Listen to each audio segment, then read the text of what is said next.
तुम्हारे बिना रहा भी ना जाए, साथ जिया भी ना जाए। जी नहीं, ये कोई रोमांटिक सीरियल का टाइटल नहीं। दरअसल ये हाल है समृद्ध देशों का, जहां पर घटती आबादी चिंता का कारण बन गई है और सरकारों के पास कोई तात्कालिक उपाय भी नहीं है।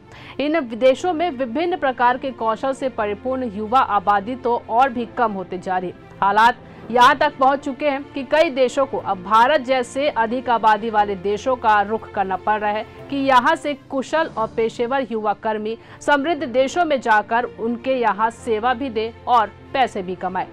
मगर बात इतनी साधारण भी नहीं है। दरअसल इन समृद्ध देशों में अपनी डेमोग्राफी को लेकर भी उतनी ही चिंता है। वो बाहरी लोगों को हमेशा के लिए अपने यहाँ बसने नहीं देना चाहते। इसको ठीक से समझिए।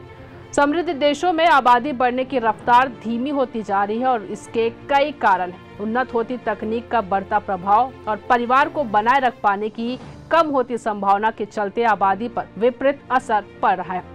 पर पैसे और तकनीक से समृद्ध ये देश और समाज बाहर के लोगों को पूरी तरह अपनाना भी नहीं चाहते।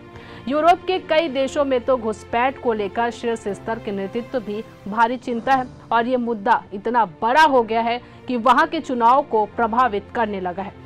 इसलिए अब समृद्ध देश जैसे इटली, इजराइल, ताइवान हो या यूरोप के कई अन्य देश, उन्होंने एक बीच का रास्ता निकाला है। वो है माइग्रेशन और मोबिलिटी एग्रीमेंट, यानी वैधानिक तरीके से अधिक आबादी वाले देशों से कुशल कर्मी इन अमीर देशों में जाकर कुछ सीमित अवधि के लिए काम करेंगे, पैसे कमाएंगे और अनुबंध की समाप्ति होने पर वापस अपने देश लौट जाएंगे।